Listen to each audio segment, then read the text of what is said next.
Hey everyone, अस्सलाम वालेकुम। क्या हाल है आप सबके। मैं उम्मीद करती हूँ आप सब ठीक होंगे, खुश होंगे, मज़े में होंगे।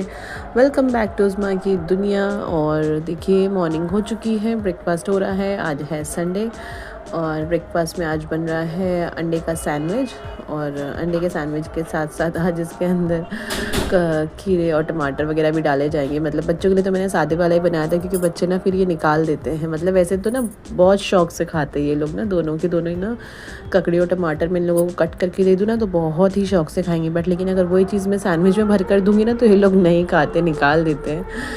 तो बस इसी वजह से ना इन लोगों के लिए मैंने सीधा नॉर्मल अंडे का बनाया था, और अपने लिए और उसके अब्बू के लिए मैंने ये ककड़ी और टमाटर दोनों डाल के बनाया था। बहुत ज़बरदस्त लगा था सच में। और किया क्या था देखो, मैं आपको बता देती हूँ मैंने कैसे बनाया था। मैंने अंडे बॉईल किए थे और बाद में ना मैंने ये मेयो डिप तैयार करी थी, जिसमें ना मैंने मेयो और सॉस ना सेम क्वान्टिटी, मतलब थोड़ी सी मेयोनीज़ ज़्यादा है, सॉस थोड़ा सा कम है, क्वांटिटी का ना मिक्स कर ले। और बस फिर इसको ब्रेड पे लगा ले दोनों साइड। और फिर उसके अंदर नीचे आप ये ककड़ी और टमाटर, प्याज वगैरह जो भी आपको डालना है आप उसमें रखें, और ऊपर से ना बॉयल अंडे के स्लाइसेस कट करके रखें। और बस इसको अगर आपको टोस्ट करना चाहे तो आप टोस्ट कर लें, अदरवाइज़ आप ऐसे भी खाएं तो भी बहुत मज़े का लगता है। बहुत ज़बरदस्त सैंडविच लगा था ये, सच में बहुत ही टेस्टी लगा था। और वो जो बाहर से मार्केट वाला वो जो मिलता है ना सैंडविच का स्प्रेड लगाने वाला, वो तो बहुत कॉस्टली पड़ता है एक्चुअली। एक तरीके से देखा जाए तो वो 100 रुपीज़ की बहुत छोटी सी डब्बी आती है, और वो 1 से 2 बारी में ख़त्म हो जाती है। बट ना मेरे घर में ना मेयोनीज़ बहुत सारी अक्सर पड़ी रहती, क्योंकि हमेशा लगती रहती है ना, तो मैं बड़े वाला पैकेट मंगाती हूँ, और सॉस वगैरह भी रहता है, तो फिर मैं उसको ना इस तरीके से मिक्स करके बना लेती हूँ। तो इसका टेस्ट ना उससे बेटर भी आता है, और बहुत मतलब महंगी नहीं पड़ती, मतलब हमारे लिए बजट में पड़ जाती है ये चीज़। तो ना इसलिए मैं अक्सर ये इस तरीके से करती हूँ। और कई दफ़ा तो ना मैं इसके अंदर छोटे छोटे प्याज और हरी मिर्ची वगैरह भी कट करके डाल लेती हूँ, या कभी शिमला मिर्ची हो थोड़ी सी शिमला मिर्ची डाल ली, या कभी गाजर हो गाजर डाल लिया। तो वाकई में ना इसका टेस्ट, मतलब मैंने अपने हिसाब से जो मैंने नोटिस किया है, मतलब जो मैं यूज़ कर रही हूँ उस हिसाब से मुझे लगा है कि मुझे इसका टेस्ट ना उससे बहुत बेटर लगा जो मार्केट में अवेलेबल होता है। तो बस देखिए, इसी तरीके से ना मैंने बच्चों के तो देखिए प्लेन अंडे वाले बनाए थे, क्योंकि इन लोग वो खाते नहीं हैं। तो बस, और मैं ना अंडा कभी भी ना इस तरह से ना क्रश नहीं करती है ना।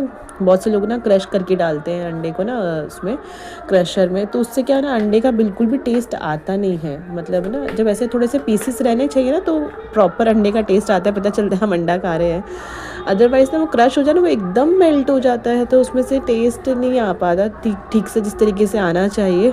तो इसीलिए ना मैं कभी भी इसको क्रश करके नहीं डालती हूँ, हमेशा ना ऐसे पीसीस में कट करके डालती हूँ, ताकि ना जब खाएं तो महसूस होना चाहिए कि हमने क्या खाया है।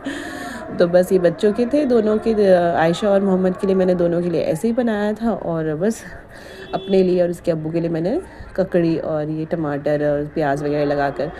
असल में मेरे बच्चे ना इन चीज़ों पे मेरे पे चले गए हैं। मतलब अब तो फिर भी फ़िलहाल मैं खाने लगी हूँ कि ये ना सैंडविच इस तरीके से ये जो टमाटर खीरा वगैरह लगा के मैं खा लेती हूँ।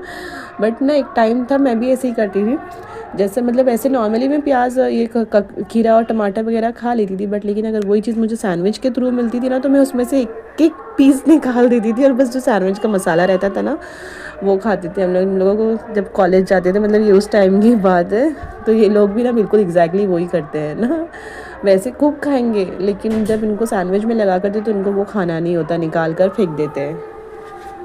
और आज ना हमारे यहाँ से बहुत शोर हो रहा है, सो प्लीज़ एक्सक्यूज़ मी। हाँ, क्योंकि हमारे यहाँ पर ना इलेक्शन है ना एक्चुअली, तो उसकी रैली वगैरह निकल रही है, तो बहुत शोर है। और आप लोगों को पता है जैसे मेरा घर बिल्कुल रोड पर है, तो इसलिए बहुत शोर होता है। फ़िलहाल वैसे कि विंडो वगैरह बंद है, लेकिन फिर भी काफ़ी शोर आ रहा होगा आपको बैकग्राउंड से।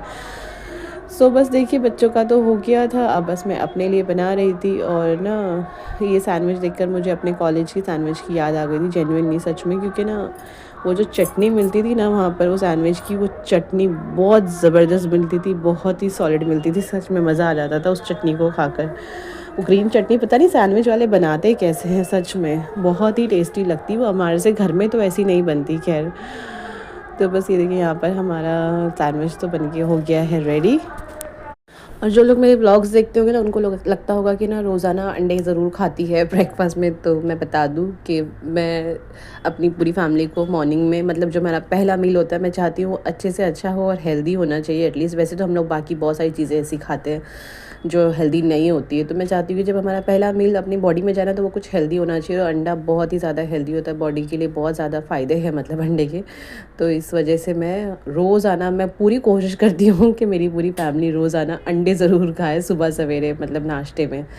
और जब मेरी शादी हुई थी ना तब मेरे हस्बैंड भी ना इतने ज़्यादा एग लवर नहीं थे, मतलब एग लवर मतलब ये खाते थे बट लेकिन ना ज़्यादा शौक से नहीं खाते थे।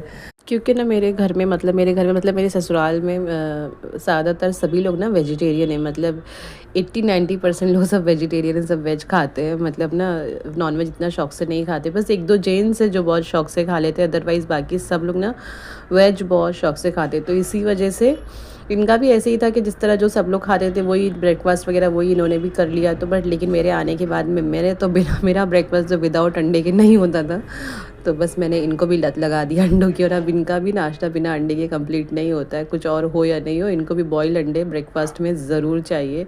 अंडे मतलब चाहिए बेसिकली, चाहे वो बॉयल हो या ऑमलेट हो, किसी भी शक्ल में हो, बट अंडा होना चाहिए। तो बस इसलिए मैंने इनको भी ना आदत लगा दी मतलब अंडे की। तो बस देखिए बातों बातों में हमारे सैंडविचेस हो गए हैं रेडी। आप भी इस तरह का सैंडविच बनाना ज़रूर अपने लिए ना ब्रेकफास्ट में या इवनिंग टाइमिंग में, जब इवनिंग स्नैक्स वगैरह होता है ना।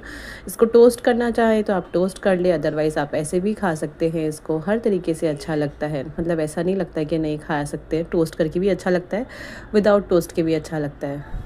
तो बस यहाँ पर मैंने इनका तो बना दिया एक, अब मैं दो बनाए थे एक्चुअली, मैंने 2 इनके बनाए थे, 2 अपने बनाए थे। तो बस ये देखिए यहाँ पे बच्चों का लगा दिया था मैंने, और इनका भी हो गया था ना, टोस्ट करके दिया था इनको। तो मैंने कहा चलो आप खा लो जब तक मैं दूसरा टोस्ट कर लेकर आती हूँ, भी गरम गरम है। और मक्खन वगैरह ये नहीं लेते ना, मक्खन और घी बिल्कुल भी नहीं खाते, इस वजह से ना इनके ब्रेड पे मैं कुछ भी नहीं लगाती हूँ, बिना बिना घी और मक्खन के मैं इनका ब्रेड को टोस्ट करती हूँ, क्योंकि ये नहीं खाते। और बस यही एक चीज़ है जो मैं इनको शादी के बाद भी नहीं करवा पाई, क्योंकि ना ये सच में ना तो मक्खन खाएंगे, मतलब बटर हो या घी हो, नहीं खाते, बिल्कुल भी नहीं खाते। अगर मतलब मैं बहुत ट्राई भी करती हूँ ना तो इनको वॉमिट जैसा होने लगता है, तो बस इसी वजह से मैं फिर वो ट्राई भी नहीं करवा पाती हूँ। और हाँ, वो जो वाइट वाला मक्खन होता है ना, जो दही में से निकलता है, छाछ वगैरह बनाते हैं हम उस टाइम पे निकलता है, वो खा लेंगे, बट ये सब नहीं खाते, मतलब ये अमूल वाला हुआ या फिर घी हुआ कोई भी, तो वो नहीं खाते। तो इनकी वजह से ना बहुत दफ़ा ना मुझे हलवा भी कोई भी ऑयल में बनाना पड़ता था, तो मैं ऑलिव ऑयल का यूज़ करती हूँ जब मुझे हलवे वगैरह बनाना होता है, नहीं तो अक्सर मैं नहीं बनाती उनकी वजह से, क्योंकि ना हलवा हो और घी में ना बने तो उसका कोई मज़ा ही नहीं होता। तो इस वजह से ना मुझे इनकी वजह से हलवे भी मुझे तेल में बनाने पड़ते हैं। बट खैर ऑलिव ऑयल भी ना घी से कुछ कम नहीं होता, बट लेकिन घी का अपना ही मज़ा है। और ये क्लिप ना कल रात की है, वो कल व्लॉग में नहीं मैंने डाला था, क्योंकि ना कल की रेसिपी इतनी बड़ी थी तो उसमें ये ऐड नहीं कर पाई थी, तो मैंने सोचा चलो आज शेयर कर दूँ। ये भी कल फिर वापस से गए हुए थे वो, तो वहाँ से लेकर आए थे सारा सामान, इनका रोज़ का है। और बल्कि कल तो ये खुद नहीं लेकर आए थे, वो बहुत फ़ोर्स करके ना, वो जो इनके फ्रेंड है वो बहुत फ़ोर्स करके सारा सामान देते हैं। मैं तो इनको इतना मना करती हूँ, मैंने कहा नहीं लेकर आया करें ना आप, जब वो मना इस तरीके से देता है तो आप जाए मत करें उसकी शॉप पर। तो कहने लगे नहीं, और वो बुलाते ज़रूर हैं तो जाते, इनका रोज़ का है, मतलब अब ऐसा हो गया कि ना रोज़ाना इनको जाना ज़रूर है, वो बुलाएंगे, और मतलब अगर ये नहीं भी बुलाएंगे तो चले ही जाते, और जब जाएँ तो वो खाली हाथ आने नहीं देते, तो ऐसे भी अच्छा नहीं लगता ना रोज़ रोज़। बट लेकिन खैर ये उनकी मोहब्बत है बच्चों के लिए, बट रोज़ रोज़ नहीं अच्छा लगता सच में। तो बस ये देखिए यहाँ से पेस्ट्री वगैरह लेकर आए थे, ये पेस्ट्री थी, कुछ बिस्किट थे, बट इसमें ना एक कुछ स्विस रोल बनाया हुआ था उन्होंने, वो मुझे बहुत ऑसम लगा, बहुत ज़बरदस्त लगा सच में वो वाला स्विस रोल। और ये ना इन्होंने वो एक ही इसलिए लेकर आया, कहने मुझे लगा कभी तुम्हें अच्छा ना लगे, इस वजह से मैं एक ही लेकर आया। वो बहुत सारे दे रहे थे, मैंने निकलवा दिए सबके ना कि अच्छे नहीं लगेंगे, बट लेकिन जेन्युइनली इसका टेस्ट बहुत ज़बरदस्त लगा मुझे। ये स्विस रोल बनाया हुआ था, लेकिन ना स्विस मतलब खाने से ऐसा लगा कि ना जिस तरह ब्रेड जो होती है ना, जो हमारी केक की ब्रेड होती है, मतलब जो हमारा केक का अंदर का स्पॉन्ज होता है, उस स्पॉन्ज के ऊपर ना इन्होंने जैसे कोई जैम लगाया हुआ हो, और उसके बाद में ना ऊपर से इसके ऊपर ना कोकोनट की कोटिंग की हो और कोई सिरप हो। लेकिन इसका टेस्ट इतना ज़बरदस्त लग रहा था ना मुझे, वो जो कोकोनट का फ्लेवर आ रहा था ना, मुझे कोकोनट का फ्लेवर बहुत पसंद आता है, मतलब चाहे वो बिस्किट में हो किसी भी चीज़ में हो, तो वो मुझे बहुत ज़बरदस्त लगा, सही में मुझे बहुत पसंद आया ये। तो मैंने इनसे कहा कि अगली बार जब आप लाओगे तो मेरे लिए यही लेकर आना, मेरे लिए पेस्ट्री वगैरह मत लाना। तो बस ये देखिए, तो कल की थी, फिर ये आज आफ्टरनून की क्लिप है। आफ्टरनून में हमने बनाए थे आज दाल चावल, और कल रात की ना थोड़ी सी सब्ज़ी भी रखी हुई थी, रोटियां भी रखी हुई थी तंदूरी। तो बच्चों का तो ये था कि हम तो वही खाएंगे, बट लेकिन फिर मैंने बोला चलो थोड़ा सा वो खा लो और थोड़े से दाल चावल भी खा लो, बस खाली इसी को खाकर गुजारा नहीं करो। तो इसलिए फिर मैंने ना दाल चावल बना लिए थे थोड़े से, और बस ये आज का हमारा लंच था दोपहर का। क्योंकि जब हम सुबह में उठे थे, आज संडे था ना, तो 12 बजे के आसपास ही हमने वो सैंडविच वगैरह खाए थे, और सैंडविच खाकर भी ना अच्छा खासा हैवी हो जाता है, तो इस वजह से मैंने दाल बनाई थी। और ये दाल की फ़ीडबैक ना आप इनसे सुनना कि ये दाल की फ़ीडबैक आपको क्या देंगे, वो मैं आपको आगे बताऊंगी कि किनको मेरे हाथ की दाल कैसी लगती है। नहीं, दाल ऐसे बनाती है, सोने पे सुहागा हो जाता है। जोर से बोलो, आप बोलो। हाँ, क्या बोल रहे थे आप? परी की मम्मी ऐसी दाल बनाती है, सोने पे सुहागा हो जाता है। देख लो भाई, मेरी दाल की तारीफ हो रही है कि मतलब मैं दाल भी ऐसी बनाती हूँ कि बस मजा आ जाता है खा के। सही में खाना एक नंबर।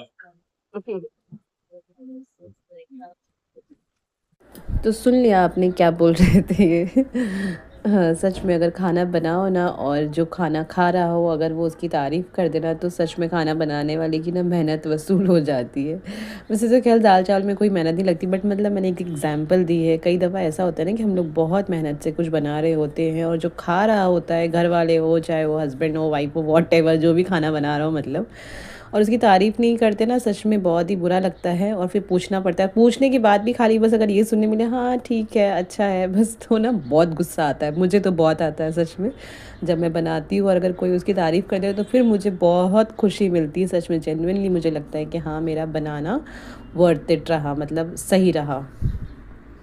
तो बस ये फिर शाम के वक्त की बात है, जब शाम में चाय नाश्ता हो रहा था। शाम में आज फिर से समोसे मंगाए गए थे, तो बस यहाँ पर शाम का नाश्ता हो रहा है। बच्चों के लिए दूध था, हमारे लिए चाय थी, और बस फिर उसके बाद में डिनर विनर की तैयारी हो जाती है। आजकल शाम ना 6 बजे ही हो जाती, 6 बजे मगरिब की अज़ान होने लगती, पता ही नहीं चल रहा है आजकल तो दिन कहाँ ख़त्म हो रहा है सच में। तो बस यहाँ पर बच्चों के लिए दूध था और मैंने अपने लिए चाय बनाई थी, इनके लिए चाय बनाई थी। आज मैंने चाय ना हम कटोरी में ली थी, बोल में ली थी, जिस तरह ना पहले पिया करते थे जब छोटे हुआ करते थे ना गांव वगैरह में, इस तरीके से मैंने आज चाय ली थी।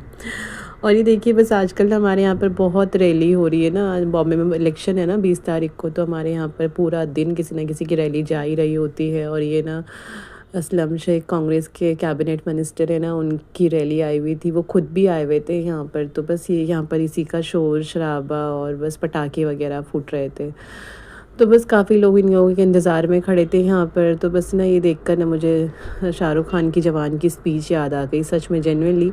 हम लोग क्या करते हैं ना, हम लोग हर दफ़ा ना हर चीज़ के लिए क्वेश्चन करते हैं, मतलब हर एक चीज़ के लिए करते हैं कि ना ये कितना, ये कैसा होएगा, ये अच्छा निकलेगा, ख़राब निकलेगा, या फिर कोई पेन ले रहे होते हैं, मतलब एग्जैक्टली मैं आपको यहाँ पर वही स्पीच ही बता रही हूँ जो वो बोलते हैं, उसमें बिल्कुल एग्जैक्टली बिल्कुल सही बोलते हैं कि हम लोग एक पेन भी ले रहे होते हैं 5 रुपये का, तो हम लोग उसको चला कर देखते हैं कि चलेगा क्या नहीं चलेगा।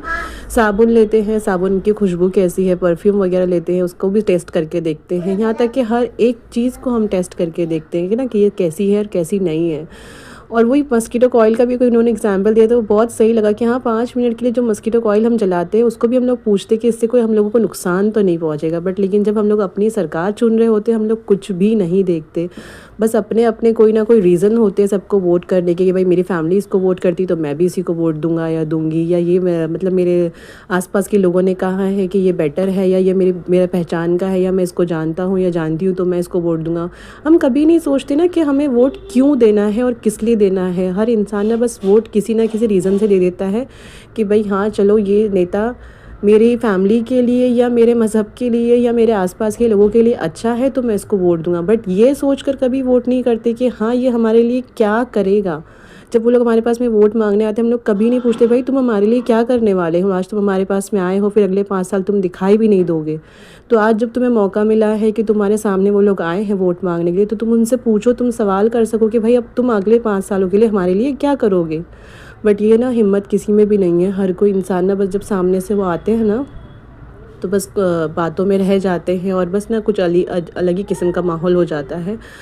तो बस मैं भी यही कहना चाहूँगी 20 तारीख को जो वोटिंग है, और मैं खैर इन सब चीज़ों को वो तो नहीं करती, बट लेकिन मैं कहना चाहूँगी कि ना जो भी लोग वोट करें प्लीज़ सोच समझ कर वोट करें, हर एक चीज़ के पहलू को देखकर वोट करें, और जो भी और हर इंसान सबको वोट करना चाहिए, बट लेकिन सोच समझ कर ये कि आप लोगों के लिए कौन सही है कौन गलत है, कौन आपके हक़ में काम कर सकता है कौन नहीं कर सकता है, तो आप लोगों को बहुत सोच समझ कर वोट करना चाहिए और करना ज़रूर चाहिए।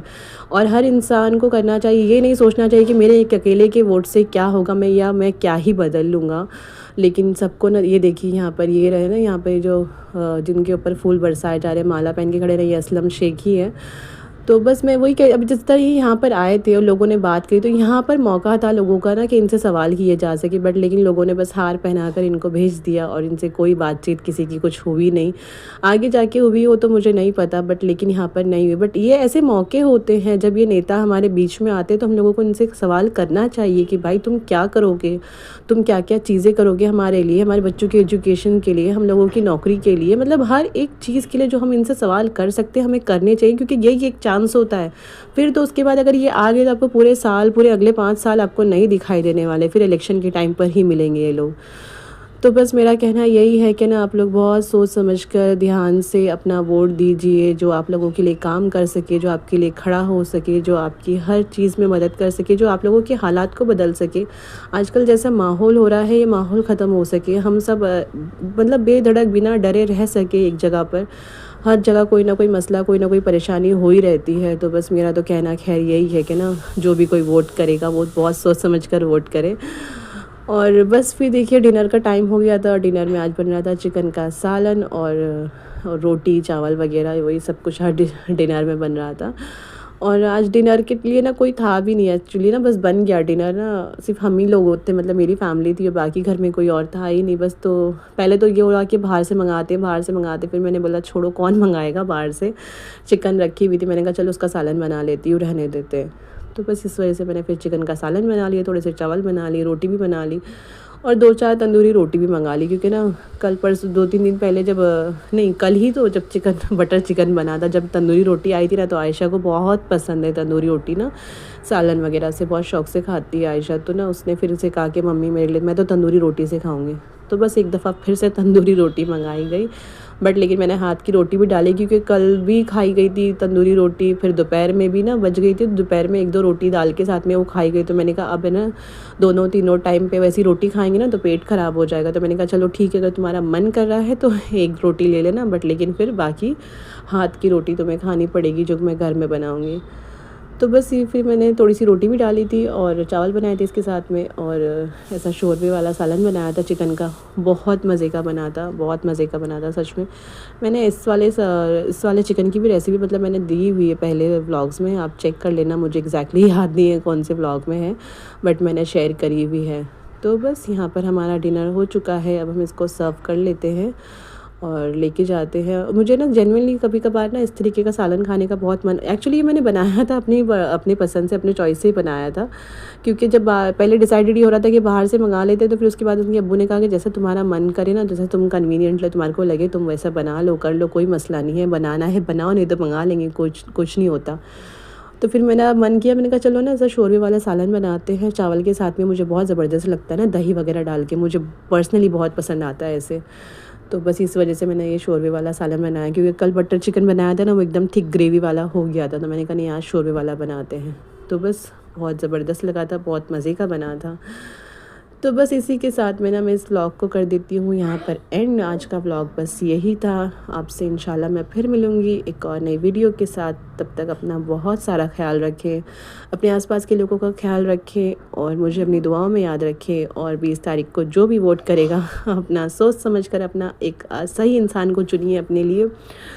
और बस चलिए, तो आपसे फिर मिलूँगी। नए हो तो चैनल को सब्सक्राइब ज़रूर करके जाएं, और मेरी वीडियो अच्छी लगती है तो लाइक और शेयर ज़रूर किया करें, प्लीज़ लाइक करा करें यार वीडियो को। आप लोग लाइक नहीं करते, देख लेते हो बट लाइक नहीं करते हो। तो बस इंशाल्लाह चलिए आपसे फिर मिलूँगी। अल्लाह हाफ़िज़।